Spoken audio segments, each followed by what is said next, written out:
Sergeant Pepper's. We hope you will enjoy the show. What's going on, guys? JD here. Welcome back to History in the Mix, and we are back officially. It's been a little break in there. My microphone broke, so I've been waiting for processing from Amazon before I could film again, and it's here. So this week, new episode, and I'm so very thankful. I just can't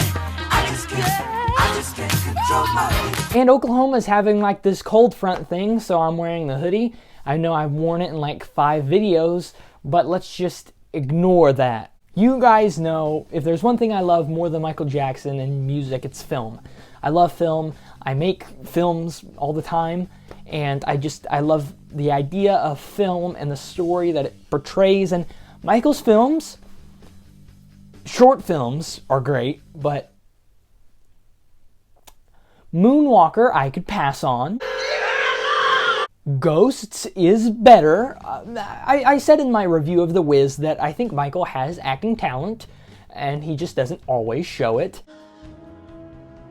But today we're going to be counting down a few iconic, famous movie roles that Michael Jackson almost got or was in consideration for receiving. I'm going to be talking about would it have been a good fit, the story behind it, and more. And I'm excited because I just randomly had this idea, so I researched it, and I had no idea about any of these. And these are true. I backed them up. They are factual. Just because you read it on the magazine or see it on a TV screen makes these factual.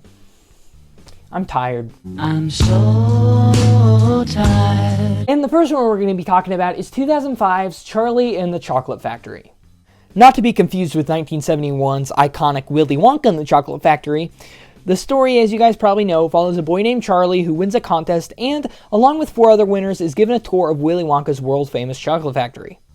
It stars Johnny Depp as Willy Wonka, but it could have been Michael Jackson. I could see this. I don't know if I'd like it, but I could see it. Keep in mind, this is the early 2000s. Michael, either shortly before or after this, had the second false molestation allegation. Even before that, with the bomb of Invincible, Michael was a joke. This is before the 2006 World Music Awards, where everybody seemed to love him and accept him again, though comparisons were still drawn between Willy Wonka and Michael Jackson. The director of the film, Tim Burton, disagreed with the comparisons and said Jackson, unlike Wonka, actually liked children. Quote, he thought it was a perfect role for him, and he planned to use the soundtrack basically to bribe his way into getting the part. End quote, Jackson's friend and videographer Mark Schaffel said. Quote, Warner Bros. Loved the idea for a soundtrack and offered big bucks for it, but they refused to give Michael the lead role. The reason Warner Bros. Gave when I pressured them was, we can't have this guy starring in what would be a children's movie. As a marketable idea, it doesn't work. Michael said then, quote, if I can't have the Willy Wonka part, then they're not getting the soundtrack. And he just basically shelved it, end quote. As unfortunate as that dismissal was, I don't disagree with them. It would not have made a lot of money if Michael would have been at the head.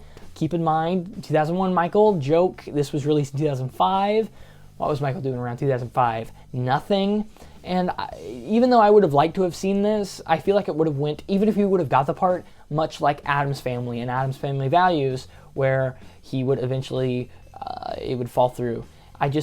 I want to, but I couldn't, in real life, see that happening at all. The soundtrack would be interesting. As you guys know, Willy Wonka, or the original Willy Wonka film, has iconic songs. In the world of my creation, what we'll see will defy.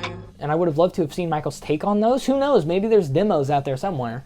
It'd be very unlike Michael to write stuff and not record anything. I'm sure there's little, but maybe there's something. I think that the film, because I grew up with this remake of Charlie and the Chocolate Factory, I don't think I've ever seen the Gene Wilder version all the way through. As much respect as I have for it, I don't think I've ever seen it. But it would have been different, and I don't think it would have done as well as the box office, and I still don't think it'd be remembered. Even though this Johnny Depp version is very rarely remembered, it still is to some degree, and I don't think it would have been the same with Michael at the head. So I would pass on Michael getting the role here. Augustus Gloop will not be harmed. The next one we're going to be talking about, Jar Jar Binks in the Star Wars prequels. Michael Jackson wanted to play Jar Jar. Michael Jackson, the king of pop. Thriller, Dangerous, History. Jar Jar. Kill me as you guys will, but I'm not a big Star Wars guy. I've seen bits and pieces of the first, thanks to one of my science teachers, but that's about it.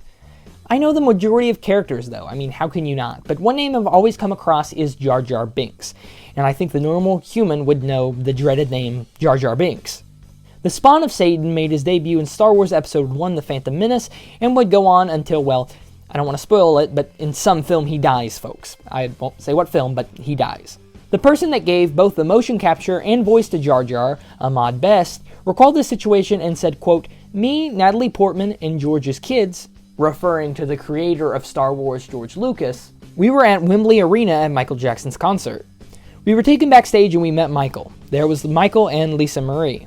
George introduced me as Jar Jar, and I was like, that's kind of weird. After Michael had driven off, we all go back up to a big after party.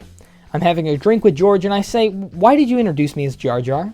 He said, 'Well, Michael wanted to do the part, but he wanted to do it in prosthetics and makeup like Thriller.' My guess ultimately is Michael Jackson would have been bigger than the movie, and I don't think he wanted that." End quote. If Michael Jackson already isn't a laughingstock, imagine if he would have played Jar Jar freaking Binks. I do not see this going well, even in CGI form. Even if Michael had anything to do with the character of Jar Jar Binks, it would have been a cringe fest, it would have been terrible, and I don't know why Michael wanted to play Jar Jar. I do have, like, the thoughts, like, how much fun Weird Al could have had with that, with his, what's his song that he did about the prequels? It wasn't Yoda, what was it? I saw it live in concert, why can't I remember? In my mind, this here ain't a good guy. Maybe Vader someday later, now he's just a small fry. This just would have been a laughingstock. Mad TV, SNL, they all would have went to town. When were the prequels released? In the 90s, early 2000s? Yeah, it just wouldn't have worked. I'm so glad this didn't happen. I don't like Jar Jar. No.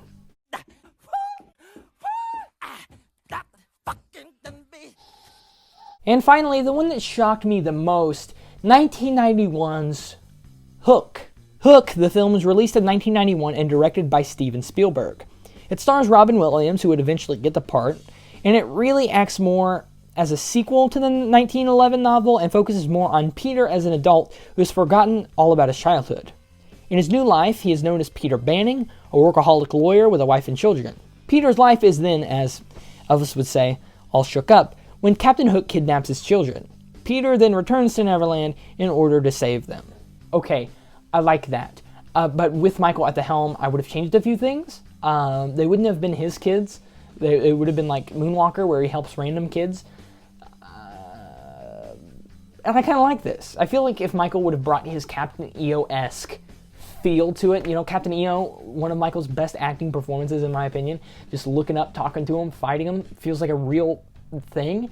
Especially Michael being Peter Pan. Peter Pan's childlike. He could be scared and stuff like he usually is. It doesn't have to be Ghost, where he's like screaming at them. He could just be a normal Captain EO feeling character, and I could have seen this going pretty well. And Steven Spielberg himself thought of Michael for the lead. And keep in mind, this is in 1983. The height of thriller mania. This would have made big money. Big money. So much money. Michael expressed a lot of interest in the part, but was not interested in Spielberg's version of an adult Peter Pan, who had forgotten all about his past. Quote, "I called Michael and I said, this is about a lawyer that is brought back to save his kids and discovers that he was once, when he was younger, Peter Pan. So Michael understood at that point it wasn't the Peter Pan that he wanted to make." End quote. That is unfortunate. Jar Jar, Willy Wonka, laughing stocks. But I think with Peter Pan, it would have been cool. I feel like Michael, as corny as it is to say, really did feel a lot like Peter Pan. And I feel like going in here, I feel like it would have been good. Would it have been great? No. I mean, I'm glad they decided on Robin Williams for the part. I love Robin Williams. I've grown up with Robin Williams. Who hasn't? God rest his soul. I love Robin Williams, and his tragic end was terrible. And I don't think Hook would have been remembered as much if it wasn't for Robin Williams. I feel like Hook would have been something us Michael fans talked about. I strongly doubt it would have been remembered enough to get like a Blu-ray release. But something I also want to touch on is with talking to Steven Spielberg, probably the reason Michael was in Spielberg's mind was because Michael, shortly before that, worked on the E.T. storybook soundtrack that won a Grammy. So I'm sure Spielberg wanted to hump back on Michael's bandwagon and try to get more bucks out of that. And I think it would have went great. In 1984, Michael was on the Victory Tour, I think, and then that wrapped up. So, yeah, this could have been great. And I hate saying that I wouldn't want to have seen any of these. I do want to see this, but you can't deny how iconic Hook is, guys. You can't. Thank you guys for watching. Please like, comment, subscribe for more. I'm glad to be back. I'm glad to have a new microphone here. And thank you guys for sticking with me. I've actually gained more subscribers on this break than I have been recording videos because the You Rock My World video blew up. Even though I'm glad about that, and I love all the comments I'm getting about how young and talented I am. I love that. I've liked all the great ones. So thank you guys for watching. Please like, comment, subscribe for more. I love that. Though it is a little humiliating that I gain more subscribers while I'm gone than while I'm here. Be sure to follow me on Twitter and Instagram at Mixing History. You can find me, and then we can talk, and you guys can DM, and it'll be cool. So, yeah, make that change while you got the time. You got to know, you got to stop it. Yeah. Hello, this is Michael Jackson. Thank you so much for being here. More to come. Keep checking in.